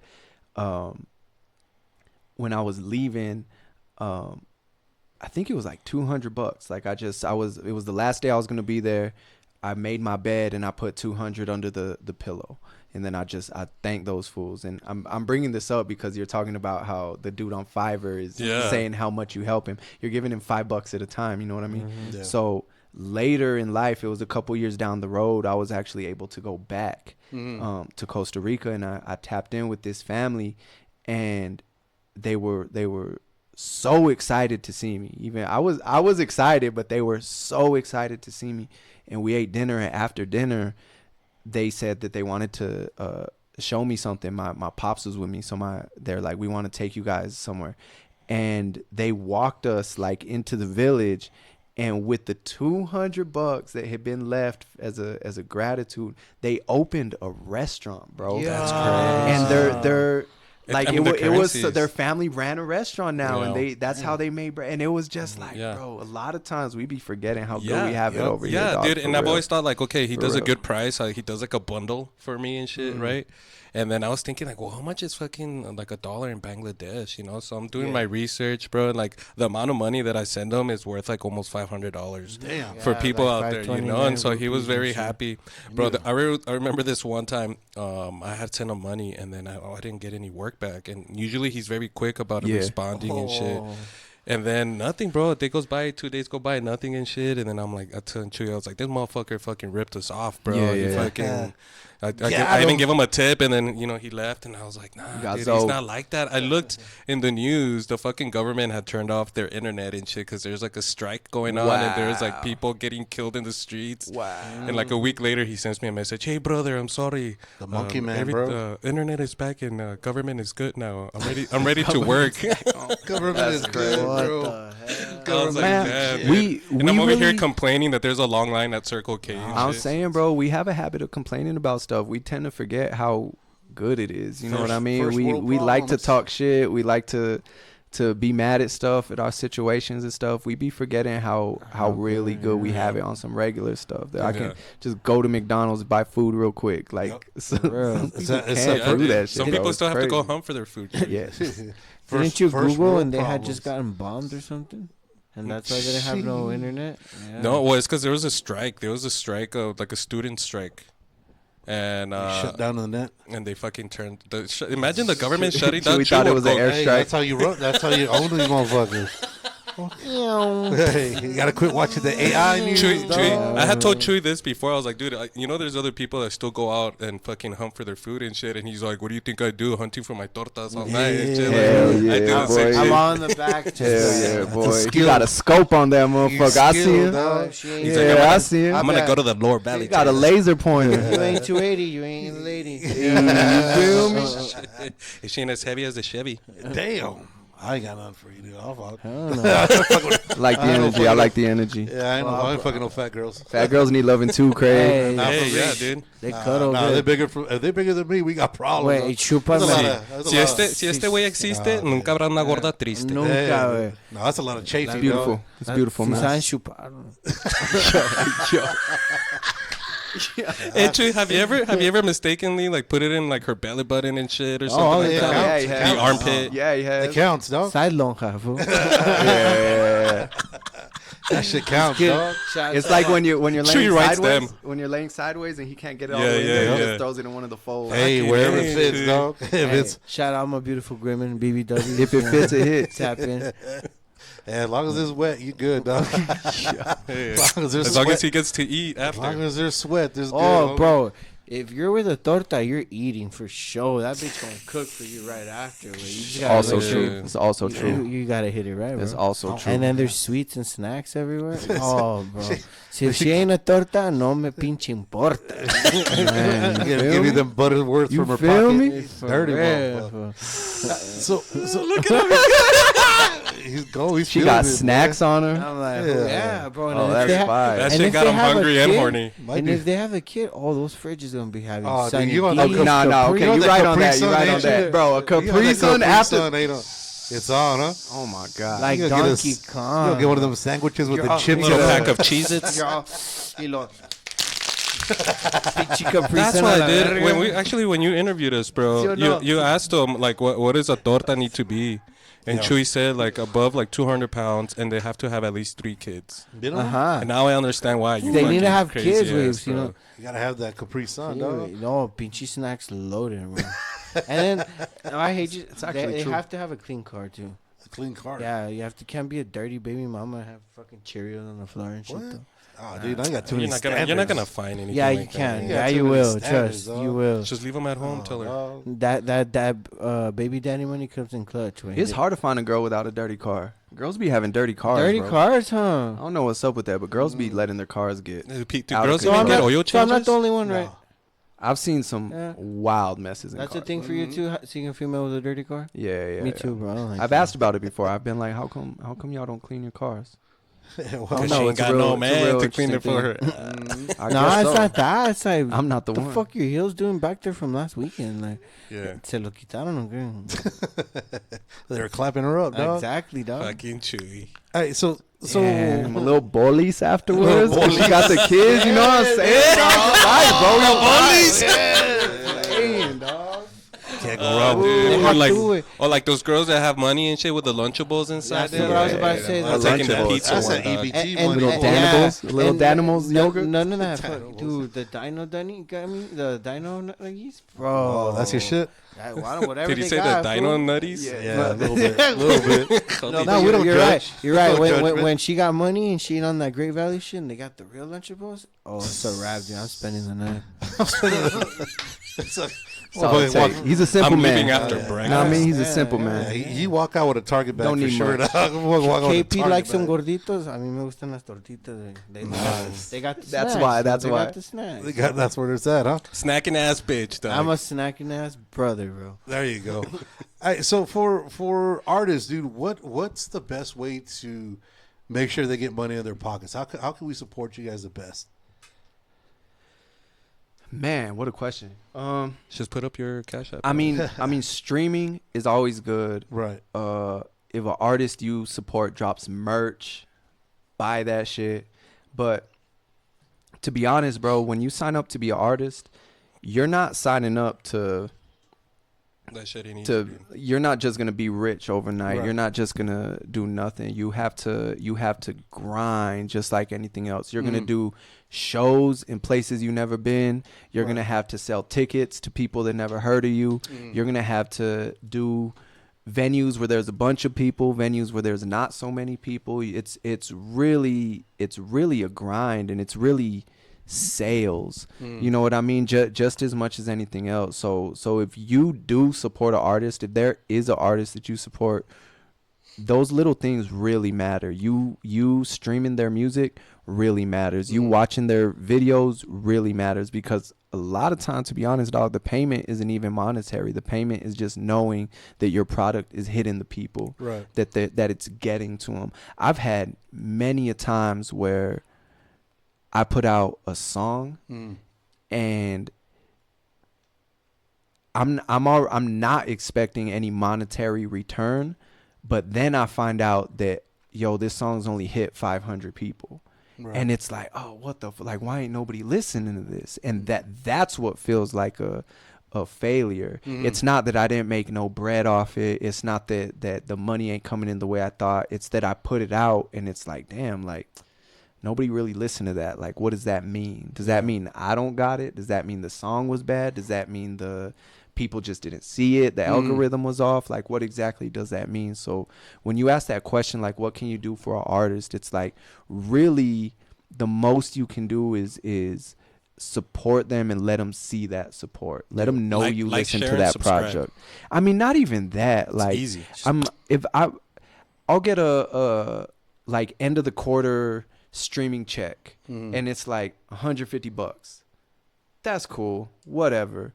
But if someone hits the DMs and is like, bro, I heard this song you dropped, and when you said this, it made me feel like this, or bro, you put that project out, and that project, man, I've been listening to it. Like, that's so much more valuable to an artist than just the monetary. Right. You know what I mean? Yeah. Because for artists, when you start making money, it's not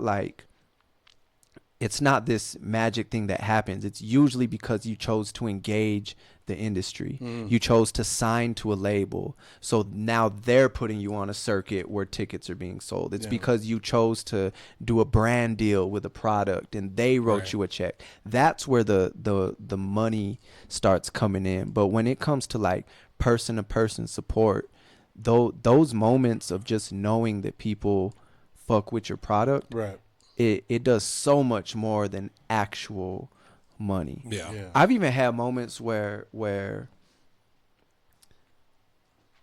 I don't like to say fan, that makes me sound all bougie and shit, but like fan A gave me no money and told me how much they appreciated my music or my creation, whatever it may be. Fan B bought something and then was like, keep the change. I made more money off fan B, but I'm walking away like, what the fuck? You keep the change. What the fuck you talking about? Like, what? It's so much more valuable to let the artist know that you're appreciating their art.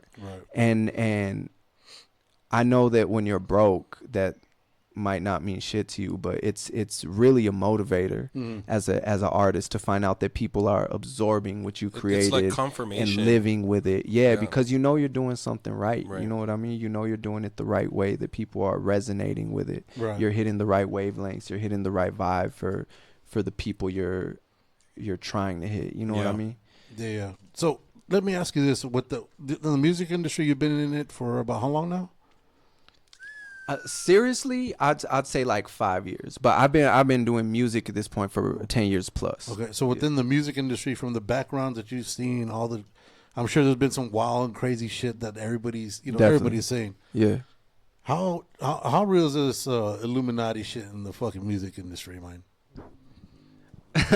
I mean. Do you want to disappear? If it like people are really trying to attach like the Illuminati, the real Illuminati, I don't know how true that is. Okay. But if you're talking about motherfuckers in power positions that can use their power to control the culture, the output, society, that's real. And it's real at all different levels. We've dealt with like label execs who will name drop and be like, oh, you know so and so? Yeah, I know so and so. Oh, you know why their career fell apart? Right. That was because of me. They did me wrong. So blackballed them. And I blackballed them. So don't do me wrong. And they're telling you like a warning. But you realize that, holy shit, so-and-so's whole entire career didn't pop off because of this fool. Like, that, you're going to tell me that's not Illuminati? Right. I mean, he may not be in the Illuminati, but he's a motherfucker with power, using his power and influence to change something, to affect someone, to mess somebody up. And that happens at all scales. It happens to entry-level artists. I mean, that's essentially, got to get into all that, but that's kind of what Diddy was doing. He was using his power to make things happen, to make things go a certain way, using his blackmail to make people act a certain way. And if that's not Illuminati, I don't know what is. That boy got what, 4 years today?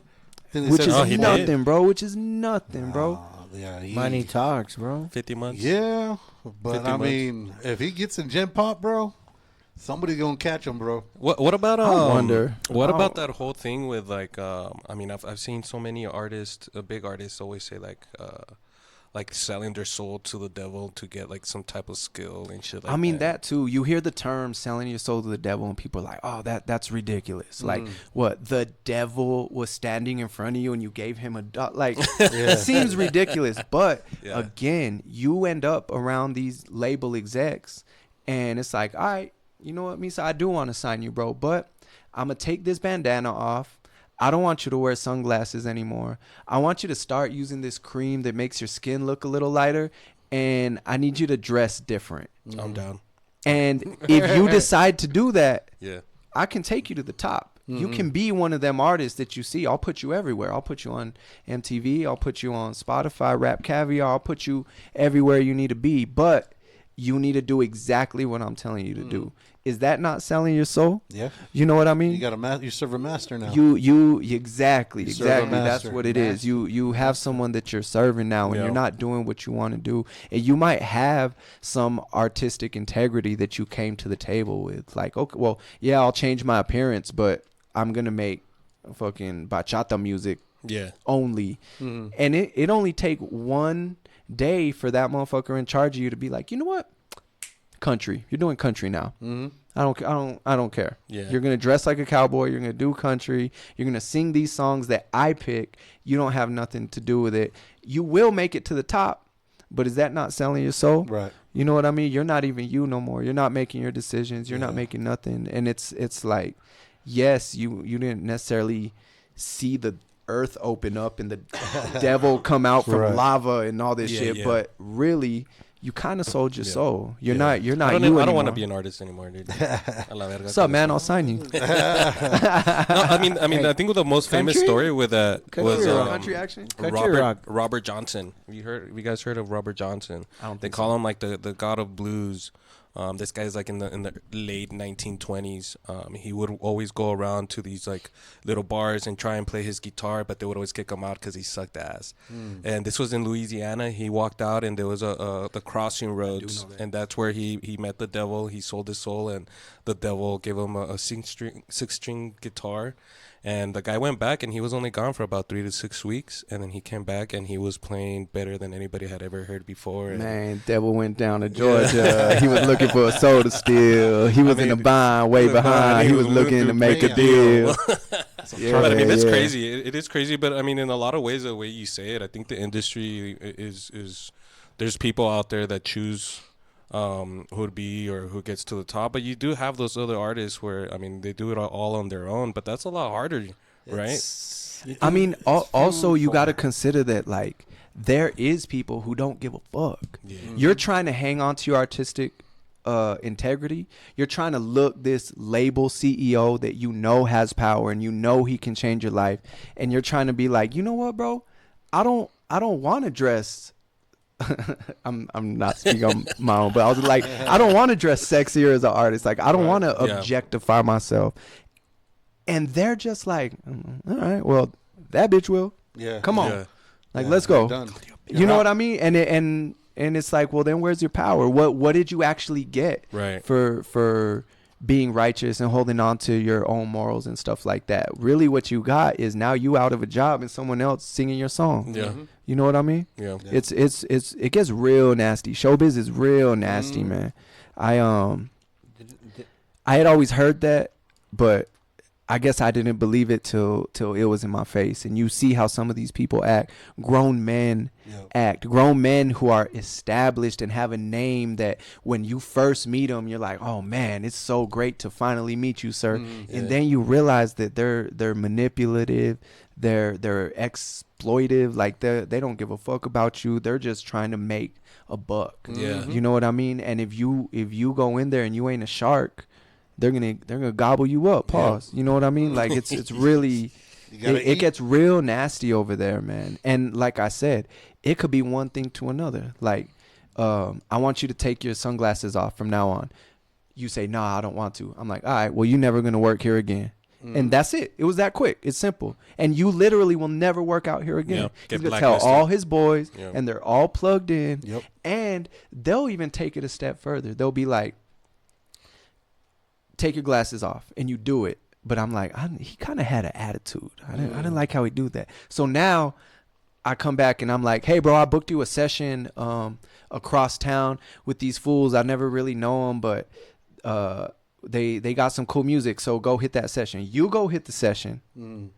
Homies over there, they start asking you, so what's up with you, man? You're signed right now? Or like, we just got this random call to do the session. You signed? You start, yeah, I'm signed, but this dude, he wants me to take my glasses off, man. And that's my whole thing. I love my glasses. And then come to find out, now your boss hit you back and like, I heard you were talking shit about me. You didn't want me to take your glasses off. What you telling other people? Yeah. You know what? I think, and now you in the whole. You know what I mean? Now you look like serious business. It can really go left. Yeah. And that's really what the industry's like, man. It's real unfortunate, but also it's necessary for people to hear, people who really want to do it, because it seems like glamour. It seems like fame. It seems like all this fun stuff, but it's like, what's the price, really?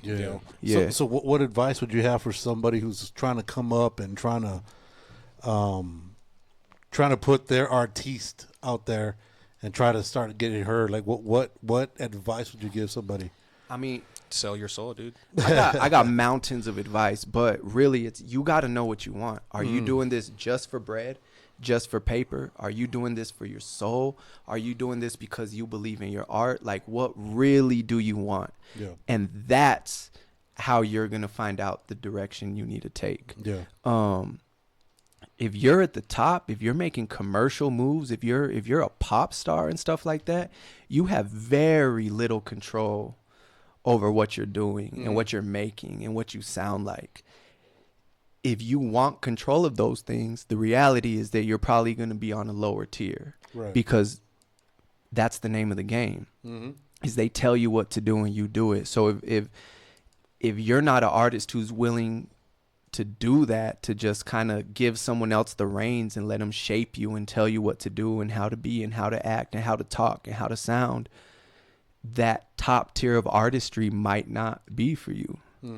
And I also should say that the industry itself purposely leaves that very vague, because the dream of fame and glam and all that stuff, that's what keeps people going over there. If everybody knew it was a fucking sewer system and you dealing with the slimiest of slimy, they wouldn't want it so bad. But they maintain that vagueness, so you don't really know what's going on until you get there. And then you get there and they hit you with an ultimatum. Look, bro, you wanted this your whole life. You gonna do it or not? I got lunch in 15 minutes. You gonna do it or not? What's happening here? Let's go. Hurry up. And you got to decide, am I going to sell out everything right now in this moment and go with this person? Or do I need to keep some type of integrity and morals and stick to my guns, and hopefully it still works out in the future? Sometimes you only get one shot, and it's not the shot you want. You know what I mean? What are you supposed to do there? Do you take that ugly shot, or do you hold tight and hope that you can get a better shot? You know what I mean? Isn't that what Eminem said? Yeah, you got one shot, dog. Because opportunity comes once spaghetti. in a lifetime. Mom spaghetti, dog. All right, so for people that want to find out what you got going on, where can they find you? Where can they support you? Where can they tag along onto the 3 a.m. train? Follow me at 3 a.m. for real. That's 3 a.m. FR. I'm like that pretty much everywhere across social media. On streaming platforms, my name is 3am. If you hit my Instagram and find the link tree, you could get everywhere. Okay. Also follow the company LFDC Studios. We doing a bunch of dope shit over there. Like I said, we do major events and festivals and concerts and stuff. So that's always a fun watch. And follow my sister at Krystall Poppins. She just dropped an album that my fingerprints are all over, and that's one of the main missions right now is me and Krystall rocking, where she's on tour Heights. Right now. Morningside Heights. The album is out everywhere. And I mean, really, that's it. I'll be around the city, bro. Catch me for real. Let me know y'all fuck with me, man. Really quick. I don't know if we ever asked this, but where did you get that name 3am? Why 3am? I've always been kind of like nocturnal by nature. I guess I've always been like a all-nighter more than a all-dayer. Also, once I started getting into like Texas rap, 3 a.m. is kind of like a reoccurring theme with DJ Screw.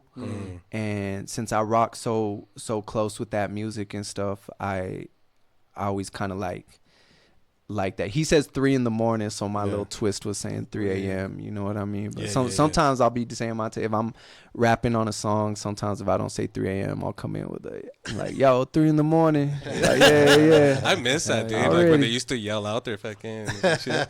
Yo, back in the day, I remember all the reggaeton artists would shout out Eliel, the producer. But I was still naive to how music worked and stuff. I didn't know they were shouting out a producer. And I was like, how come every reggaeton artist says this word at the beginning? I didn't know he was producing all this shit. But it was Yankee, it was Don Omar, it was Tego, everyone. The song would start and they go, Eliel. And I was like, what the fuck are they? What is that? I remember I finally found out it was a producer. I was like, that is funny. Dude, you should do that for your DJs. But like, I've always thought they sounded better in Spanish. Like, have you ever, like, in the radio? It's just el radio, blah, blah, blah. You should do that for your DJs. DJ 3 a.m. That's it. Nos mamas el pito. ¿El qué? El pito. What was the famous one? Real trap shit. Real trap shit. So before we roll out, because I know we got a lot of. I know it's getting late. Man, any last words that you got for people that either want to talk to them about anything that you've done today, anything that you're doing, or anything that you got coming up? Any either last words of advice or any last words that you want to put out there in the ether to as either aspirations or whatnot to make karma come through? Beware of AI, man. Gee. That's what I'm gonna leave y'all with. I'm in it, bro. I'm in it. I'm dealing with this shit. I'm studying it. I'm looking at it. I'm learning it, and I still don't know if it's good or bad. Beware of AI. There's gonna be a point very, very soon where AI is indistinguishable from real shit. There's going to be no way to tell. Your eyes aren't going to be able to tell you. Your ears aren't going to be able to tell you. Your computer's not going to be able to tell you. Not the comments. Like there's going to be no way to know. So that's what I'm gonna leave y'all with. And I don't want to say either. Like, I don't want to make it sound all scary like it's all bad. I'm just saying. I'm fucking scared. Beware, man. Just beware that it's on the way. We don't know what that entails, but it's on the way, man. We are in a simulation, so it is what it is, right? We are in a simulation. Is that 3 a.m. or 3 a.i.? Hey, I'm telling you, we're so much in a simulation. Check this. This background isn't even real. This isn't even real. Y'all thought this whole time we're sitting in the background. It's not even real, bro. Oh, shit. Chewy's been sitting here shirtless the whole time. That's an AI shirt. Yeah, it is. That's an AI shirt. Chewy ain't got no chains on. Yeah, no. Wardrobe malfunction. Hey, dude, like they said, dude, Terminator's not a movie. I think that's a fucking... that's a documentary, dog. Man, or like Matrix. The Matrix is a documentary. Yeah, man. Yeah. Scary, huh? Hey, that's the future, dog. That's where we're at now, especially with Elon. Watch your ass, dog. Bro, we were doing. Oh, let me throw this story in real quick. We did a show in South Padre Island this 4th of July. Me and Krystall, and we were backstage, like in our dressing room, and the promoter came over, and he's like, Krystall was inside. He was talking to me, and he's like, "You fuck with space?" And I'm like, shit. I fuck with space. He's like, like SpaceX and shit. And I'm like, yeah. And he's like, that's where they take off. And he like points, and from where our stage is, he's pointing at a spot that's like right there, like like fire, right there. I can see everything. And I'm like, what do you mean? And he's like, that's like the launch pad, like that's where the rockets take off. And I'm standing there before we go on stage, and I'm like, you're saying like when the rockets go off, you could stand here and watch it this close? And he's like, oh, yeah, bro, this whole place gets filled up. Like, people just come and watch the rockets take off. And I was like, what the hell? Like, this shit is real. They're really doing this. Elon's really sending rockets into space, bro. He really put a mannequin in a car and it's still out sent there. That off. It's funny how they say that they're sending the first person to Mars in 2030, Ooh, which did you is hear that? in 5 years. No, they're sending the first person to space. Oh, What you mean? Yeah, so somebody there was a they're saying video that it's just not real? came out. There's a video that just came out that said that we're sending the first person in space ever. And I was like, dude, I thought this shit was done 30 years ago. 50 years ago, allegedly. But now they're like, NASA says that they lost the technology to go back to the moon. That's why they haven't gone back. How the fuck do you lose a technology to go back to the moon, dog? They just were never there to start with. that's a whole other conversation. You think we never went to the moon? I don't think so, dude. No. Ooh, I mean, think about it, We bro. might There's have a to have camera scene part where like two, Joe. the ship We is might need a landing. part two, brother. He's like, don't leave, don't leave. So think about it this way, right? So the fucking technology that we had back then, right? All right. With those videos, anytime that you put a magnet near those videos, they erased, right? So when you're leaving the Earth, the videos, when they goes through the atmosphere, there's radio technology or there's radio interference out there. Right, so right. that shit would zap any fucking video that's out there. But somehow we had clear picture of everything, and we're able to communicate with these people. But yet we couldn't have internet. We couldn't have anything else. We communicate with each other here. Right, but do we you know? get 3,000 miles in the air, we're good. And you know what's crazy? Do you guys And it's know how live? they got the feed Nah, dog. from the camera? Like it was NASA, right? And they put the feed, but they put it in a projector against the wall. And the people are like, well, instead of doing it like that, just give it directly to the fucking TV stations so it could get it. No, so what the TV stations had to do, they had to film the wall that was being projected, that was projecting the fucking videos and shit. Interesting. So there's no videos of them anymore. Like that shit was insane. Interesting. You know, interesting. Yeah, because Somebody had made it the thing where like there's a famous one where like they're like the ship's barely arriving in the moon and shit, and then the fucking guy comes out and this guy's like, so the fucking camera guy showed up first or what? And I was like, no fucking shit. That's dude. funny. Yeah, I it mean, shows that's it what I'm shows talking the about when I'm talking about how you ask about how I be analyzing movies and stuff. Yeah, that's what- I'll be yeah. watching like something where it's like so and so's discovering a cave or going into a place where no one's ever been, but the cameraman is shooting from inside the thing. The most recent one was the Pope. The Pope at the Vatican opened up some doors that hadn't been open for like 2,000 years or some Devil's shit like that. Playground. And And you then see they show it, and the scene angles from change? the inside. Yep. And it's like, well, who put the camera in there? What the fuck? What are you talking about? 3,000-year-old. What you even mean? Yeah, 3,000-year-old You know what I cameras. mean? Like, Yeah, what? no, yeah, dude. Yeah, it's Not crazy. That's some crazy shit out there, dude. Yeah, nothing makes sense, bro. Everything's put out there so that way it can fuck with your head, dog. It's a simulation, bro. You're right, I'm telling man. you. You're right, I'm telling dog. you, dude. I have my moments. Hey, you mean does that mean you don't have to really live this fucking far, bro? Hell no. It's all in your head. So does that mean Atlantis is BS?